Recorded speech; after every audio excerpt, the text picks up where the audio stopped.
Alrighty. So I am very lucky, very stoked to have Mr. Marius, aka Slicer Sabre, here doing an interview with us today. Thank you so much for being here, man. It's a pleasure.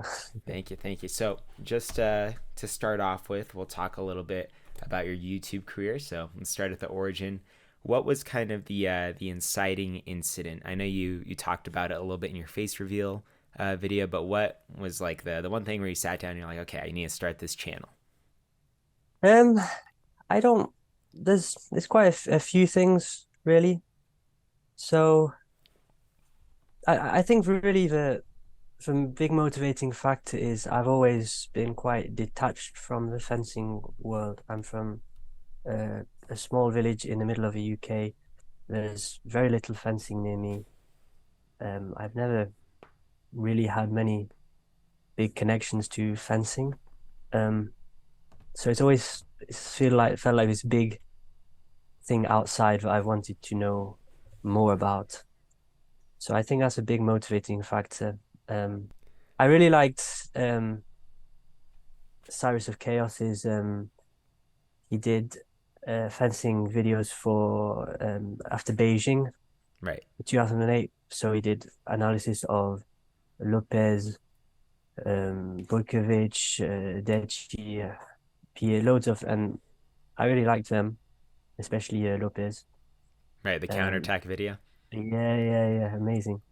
So the first video I did, but basically I thought so there's this fencer Tom Sates, Tom Sates, Yes. French fencer. Yeah, that was your first I one, right? The middle game of Tom yeah, Sates. yeah. So I really love his fencing, and I was kind of obsessed with it at the time. I feel like he's at the time I feel like he was doing stuff that other people weren't doing so much of. So his aggressive parries were just it felt quite new to me, at Hmm. least quite unique. And I remember him Especially for the crushing, but time.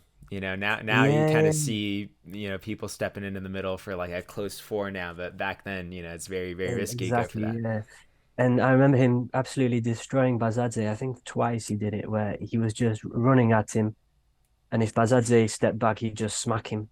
Yeah. And if he looked for attack on Fab, just pyripost, and Bazadze was just completely lost. So I thought this was amazing, and so I thought it would be cool if Andrew Cyrus of Chaos if he did a video on Tom Sates like he did with the Beijing ones. Hmm. Um, so I thought, well, fuck it, I'll do it myself, Yeah. even if even if it was not great. Right, because And you I can't actually, pick up everyone you like there's only yeah, so yeah. many you can Well, do. someone has to do something. So it's quite funny because originally, I actually looked to find if I could find the software Movie Maker because that's what it was Hmm. made on, those old school videos. And I'm no editing history whatsoever, so Yeah. I thought I'll just go for Movie Maker. I couldn't find Movie Maker, so I was a bit annoyed, and so I ended up running something. Yeah, my laptop wasn't great, so I couldn't do particularly good editing, and it wasn't.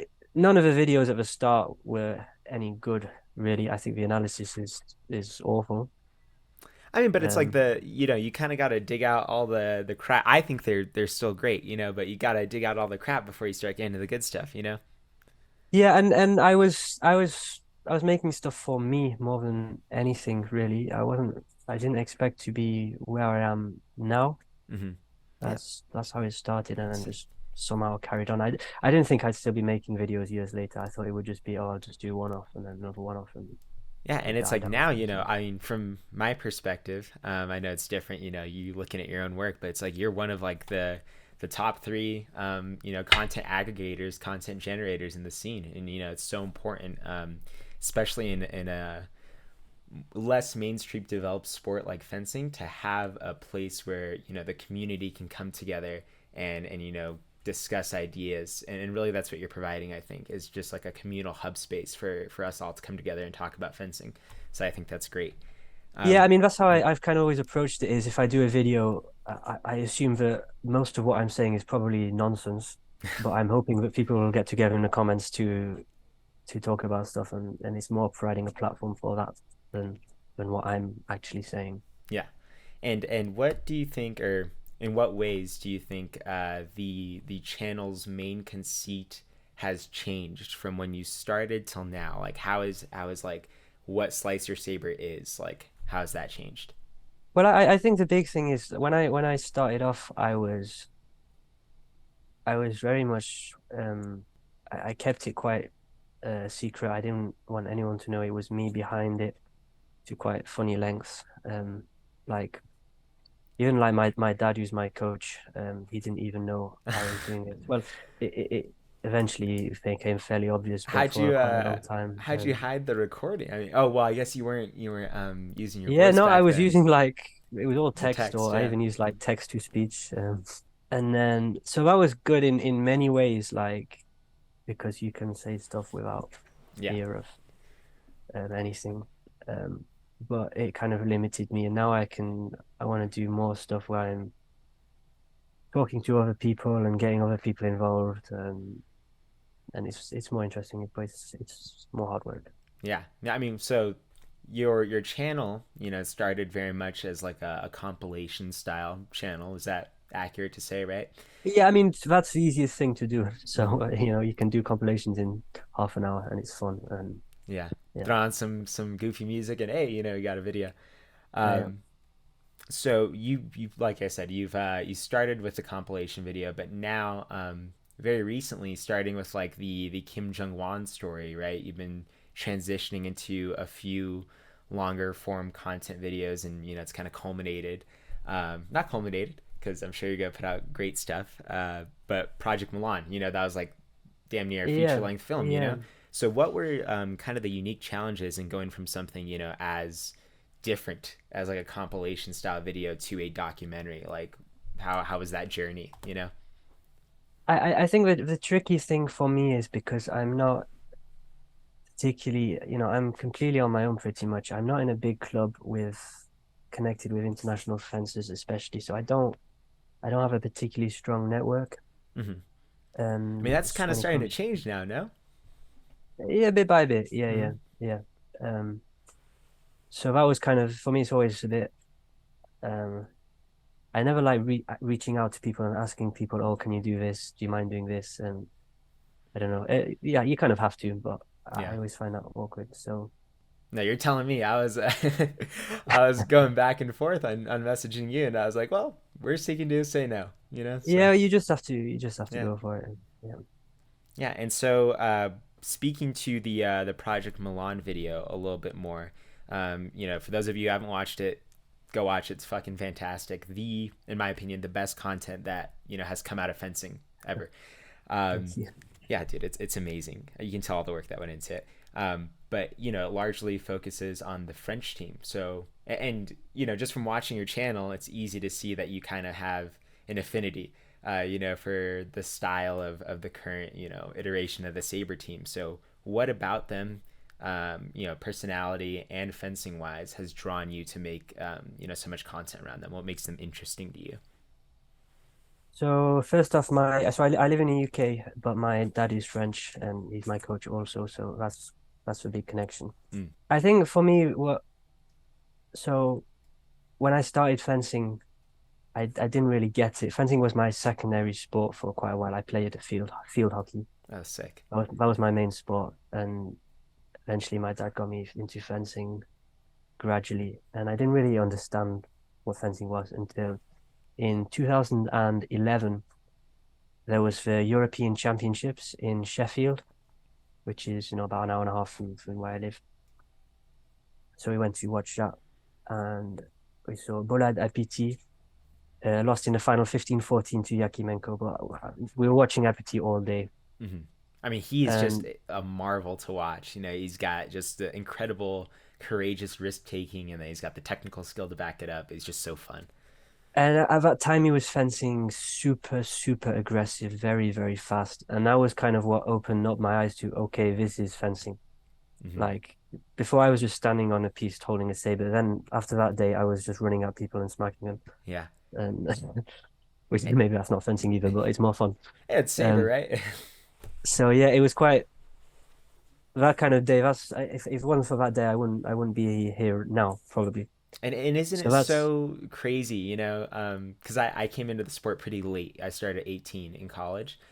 mhm. But I was same thing as you, right? Just standing there being like, okay, I can take a parry and I can pull people short. Pretty cool. And then when you go to, your first like real competition, or I started watching, Aaron Sloggy, and I was like, oh shit, like this is superhuman, like you can do so much with this. It's definitely like a paradigm shifter, you know, it is insane. Yeah, yeah. I mean, so I fenced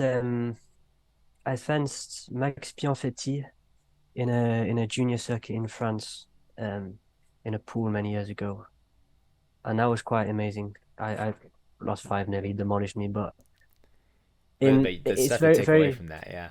yeah, no, it was very different to in the UK when you get come against the people who are outclass you. They tend to play with you a bit. They tend to try and be a bit cool. He Yeah. just ran at me five times and ate me up. It was just brutal.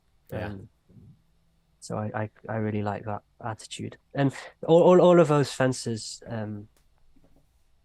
they just feel very unique, very authentic to themselves. Yeah, I mean, Um, especially so Maxine, sheesh. One of the most unorthodox styles right now, right? yeah, yeah. For sure. And then last thing about your channel specifically, but the logo. How did that come about? It's pretty sick. I think probably one of the better ones. So I've had many bad logos, but I tried to make myself. Eventually, I kind of made that mask, that demon mask sort of design, but very poorly on. I'm not a designer, an artist, Right. graphic designer, whatever. And then I randomly got a message from a Taiwanese foilist, Chen Yitung. I think I'm bad at pronunciation, but he's very good foilist. I think he's in the USA now, and he does on Instagram. He's got an account called I Fence with Pen. So I That's think he's a him. design student. Wow. No, I Yeah, yeah, follow that account. It's sick. yeah. So he does really good designs and fencing art and just art in general. So he just randomly sent me that, and I was like, well, thank you very much. How much do you want for it? And he's just no, have it. Oh man. So Well, I mean, that's the yeah, community for you, right? When you're doing something good, people want to help out. That's tight. yeah, yeah. So kind of switching gears a little bit, and just kind of discussing the state of the sport, right? State of fencing overall. In your opinion, you, especially, being in the UK, and close to Europe, you have, I would argue, more access to like the high level pro circuit scene than maybe, someone might in America.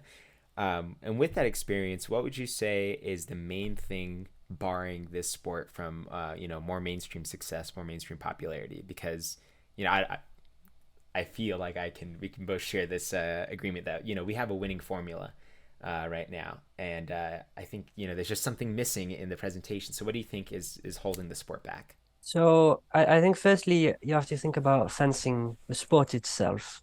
Some people will say that fencing is just because of how it is, how um at times subtle and difficult to follow, um, that it's impossible for it to be anything close to a spectator sport. And I think there's some truth to that. It's never going to be a football, soccer, basketball. It's never going to have that appeal, but we can do a lot better than we are now. Right. And really what you have to look at is incentive. So currently the FIE is funded by two main revenue streams. You've got Alisher Usmanov, um, and you've got the IOC. That's basically all revenue comes from those two things. And fencing is surviving perfectly fine. We've got a professional circuit Mm-hmm. relying just solely, we only need those two things to have a professional circuit. So we don't need audience. No one could be watching, all fencing could happen behind closed doors as it is right now, and everything would carry on as normal. In fact, for many people, it would be quite handy if Yeah. some other practices were less visible. Yeah. Definitely. Um, so I think there's kind of lack of incentive, because Incentive on the public's part, or incentive in the fencing on community? the FIE Oh, FIE. okay. Okay. So, and then you could think, well, the FI is not going to change because there's little incentive. It costs a lot of money Yeah. to to, and it's a big risk to try and change things. Um, so you could think, well, why can't another Organization. organization emerge which is more spectator focused.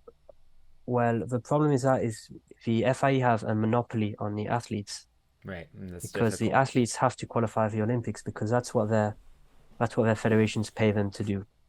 So, and to qualify for the Olympics, you have to do FIE events. So, Yeah, basically, if you were to want to come up with a new fencing league, you'd have to rearrange the sport completely so that it's independent of, or at least semi-independent of, FIE fencing, yeah, which is possible. It's possible, but challenging. um, yeah, yeah, Yeah. So I guess where my kind of not hang obsession, whatever you want to call it, right? My whole channel, my everything is I want to bring fencing into the mainstream. I want to change the public perception of what we are. Um, and this, I think I was in like my sophomore year of college or something, really starting to get into fencing.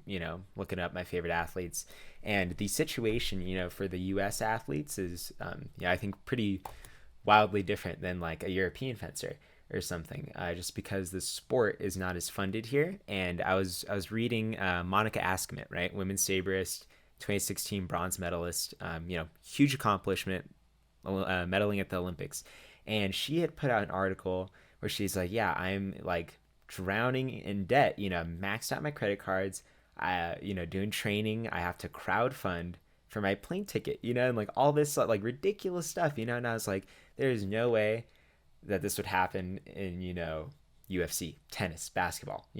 It's like, and the reason I think is because we're not seeing those spectator dollars flowing in. So what are your thoughts? I don't know if you've seen any of my stuff. I'm not going to presume that you do. But I'm really into the color. And I'm like, well, all successful sports have color. They all have something to distinguish the athletes, and that creates merchandising opportunities, creates fan base, mythos building, all that stuff.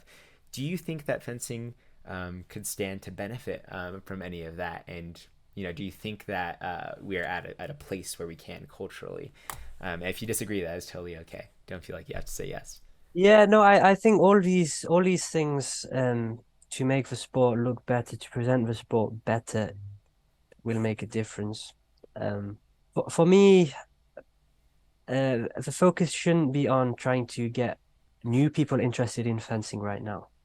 Um, I think the problem right now is that an awful lot of people who do fence quite a bit, people who actually fence themselves and have zero interest in watching fencing. Isn't that crazy? It's like I fence at a few clubs right now, Sabre and Epee, but it's like I'll ask some of the kids, some of my friends there. I'm like, oh shit, dude, do you see that Grand Prix, fucking fire? And they're like, no, I don't watch the pro circuit. All I can't even name like a favorite fencer. I'm like, what?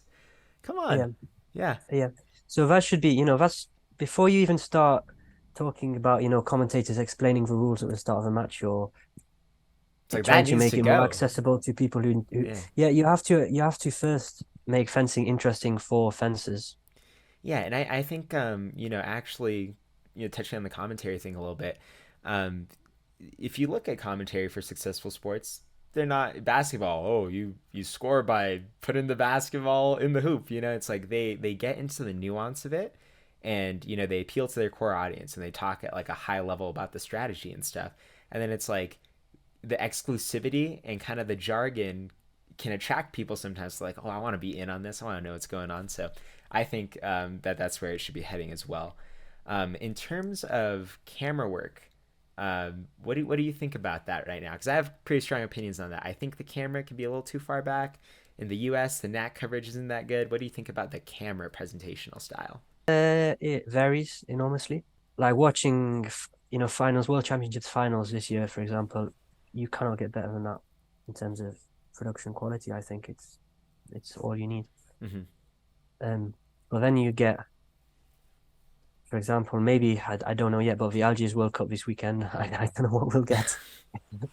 You know, Yeah, um, could be pretty you're counting grainy. the pixels at that point, and no sound, and it's more kind of a variety. Yeah, and there is a problem. When you do have a nice cameras, you do want to make sure that it's produced in such a way that you can actually see what's going on. That they're using the center angle Right. instead of dodgy side angles, and they're not cutting at random moments, so you miss half the touches. And but I think there has been a lot of improvement in that Mhm. regard. I wanted to show you something real quick, and then we'll get off the camera stuff. I'm gonna share my screen with you. Are Okay. you familiar with the Riposta Cup? Have you heard of that? Yeah, in Bucharest, yeah. Yeah, yeah. Um, So that was the only time I've ever seen this type of camera work. Can you see my screen? yeah, yeah, yeah. Okay. So this kind of camera work, it's kind of like more eye level, um, and it feels more cinematic to me. So just watch this clip real quick. Ideally, this is kind of how I think fencing should be presented from a technical perspective.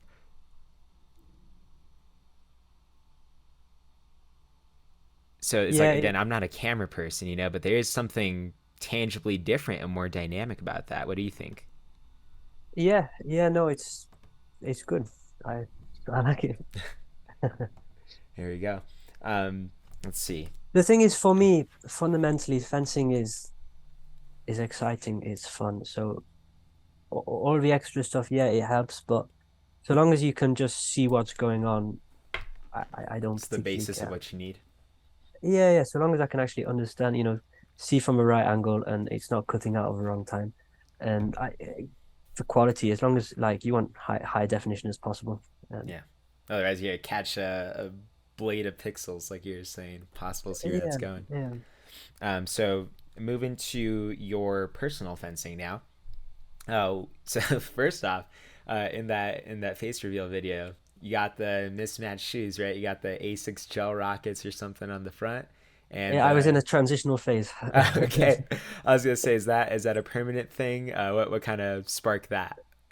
No, I used to wear the darts, and then I started feeling, well, I need more support on my front foot. So I put my dad's old A6 on my front, and it felt quite nice for a while. And then I thought, I'll just go all rockets. So I fully transitioned now. Yeah, yeah, and it's like a lot of high level people use gel rockets too. A lot of beginners sometimes are like, ooh, I want the Ballestras, the On Guards, because they're real fencing shoes. But the gel rockets are crazy, super good. Yeah, Um, they're good value. Yeah. yeah. And how would you personally describe your fencing style? I really like it, but what would you have to say about it? If you're pitching it to someone. Ugly. No, be I, nice. no, it's pretty ugly. I don't know. When I'm fencing at my best, I I do a lot of like set pieces, second intention stuff. Um, Hmm. that's the stuff I find most fun, but it has its big limitations. So I don't know. I don't know. I'm not clean. When I'm at my best, I just try and bully people. Kind of. I don't know. I'm not I very good at think describing. I think it is I'm more wildly fun. defensive. Yes, that's what I like. That's what I was gonna say. I really like that about you. Just a few clips that I've seen is like you are not afraid. To be like, oh, lost the box, whatever. Like you have a lot of courage when you fence on the defensive actions. I really like that. Yeah, it's kind of. I used to be really shit in the middle. Still shit in the middle. Well, I'm still not great, but Hmm. I couldn't do open eye stuff in the middle, so I just found myself naturally being on defense more often. Hmm. So, so that's something I'm more comfortable with.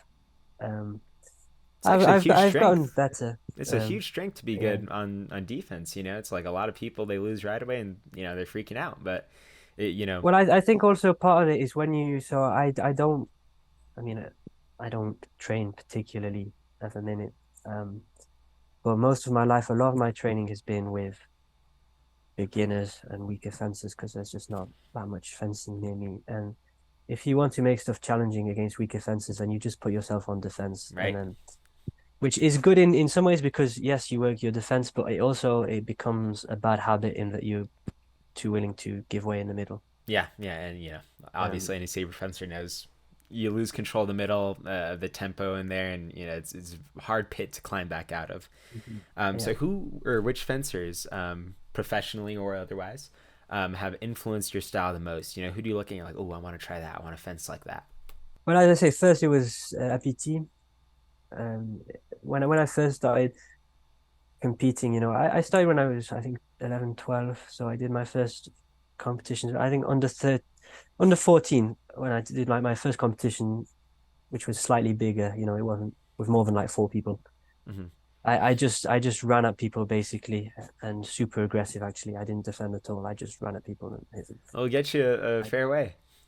Yeah, it did all right. And then gradually I became more defensive and I so another one that changed me was Kovalev, Nikolai Kovalev. Hmm. So I watched him in 2014 when he beat Gu. He totally demolished Gu Wongil in the final of the World Championships. Hmm. And he was just so beautiful, so technical, so clean. So for a long time, I really wanted to be Kovalev. I, I wanted to have that, but Yeah, it's not hard me. to. Unfortunately, It's it's very technical, very technical. yeah. So I went through a bit of a crisis when I realized, no, I can't be Kovalev. Um, That was and then me yeah, with Daryl Homer. I was like, "Oh, I'm just going to be Daryl Homer," and then I was like, "Oh, I yeah, don't have quads the size of my head, so that's yeah. not No, you can happening." only fence like yourself. That's the thing. You have to find your own way of fencing. So then, yeah, watching Tom Sates, I really enjoyed him, watching him, and so then I took a lot of inspiration from that. Now, yeah, puis en fait, Sébastien Patrice now, I think, is one of the most innovative fencers there is right now. Wild. Um, yeah, I so see a lot of I really love similarities him. between him and Skarbankiewicz, just like philosophically, you know. In in different ways, I think Skabankiewicz is more for me. I see like Yakimenko in her. Mm. I mean, she's left-handed, so is that. But And, um, and so how does obviously you're pretty busy with the YouTube channel now, and you're making those documentaries and stuff. How does that slot in with your personal training? And how do they conflict with each other? Does one occasionally have to take a back seat? What does that look like? I say I don't. My training is really inconsistent. Um, Last year, so in the past 2 weeks, I've fenced like twice. No, like maybe twice in the past 3 weeks. So Hmm. I can't exactly say I'm training. Last season, I was competing on a UK circuit quite a bit, but my training again was very inconsistent. Hmm. The thing is, so I work in a pub, so I work nights a lot of the time, and that kind of fogs up your body rhythm. Yeah. So I find it very difficult. Yeah, I'm fortunate enough. I mean, I work a 9 to 5, which is not great, but it does leave the time for the fencing at the end. And it is hard, to Yeah. find jobs outside of that will fit in with a practice schedule and stuff. Mhm. So last few questions. This one's just silly. Poof. Sabre has never existed. Is just gone. What weapon are you fencing? I don't know. Coming, I tend to enjoy épée a bit more Really? currently. I mean, I don't fence either Oh, okay. regularly, but on the times where I have fenced with weapons, I think épée I find foil it just feels like saber but with huge limitations. Like Yeah, it why feels can't I so just hit? constrictive, so Yeah, constrictive, yeah. and I And my hate I point hate control off target. is yeah, and I don't know what to do when you get in fighting in close quarters. I just panic and run away. Yeah, which is like the Run worst thing past to them. do in Oh, infighting. I You just always I want. just literally just bomb it past them. That's great. Um, Um, so last question. Anything you want people know about the future of the channel? Anything you want people to know about you at all? I'm trying to do more stuff. I've got a Patreon that I've started. I can't promise a whole lot on it. I am gradually putting some exclusive Patreon content on there. It's $3 a month, so it's not a whole lot. I mean, for some people it is, I'm sure, but Hmm. I've got some ideas of what I want to do, some place I want to go. The problem is like everything costs money, Yes, and that that's the limiting some factor on videos, most things. Yeah. yeah. So I make some money from the YouTube, but it's very random. I kind of do it for the love of the sport mostly, but also I've kind of put career on hold also for this in many ways. I think that's very admirable, Um, because it's like it's the opportunity cost. Everything comes with the opportunity cost, but you have become, in my eyes, and I'm sure in many people's, like a pillar within the community, and we would definitely be worse off without you and your work. So I thank you a lot. I think I can speak Yeah, but also for everyone also watching. I think I'm very replaceable. I do all these things not because I'm good at it. You know, I'm not good at editing videos. I'm not my fencing knowledge is very limited. I'm not a high level fencer, coach, referee. But That's I one of think, the you know, anyone can do what I've done. I'm gonna respectfully disagree with you. It's like I think you don't have to be a high level ref, high level coach, anything like No, that, right? that's what Because I'm saying. That's yeah, what I'm yeah. saying. But Yeah, bring anyone can do it. your own personal touch to it, and I think you're gonna be. I hope you stick around for a while. Thank you very much, Marius. Cheers. So Thank you. obviously, Slicer Sabre, you all know who he is. But if you're not subscribed, go check him out. Best fencing content on YouTube right now, and I cannot thank you enough for sitting down. And you are just such a pleasure to talk with, man. Thank you. Cheers. Nice to be here. Thank you very much. Keep up the good work. Thank you.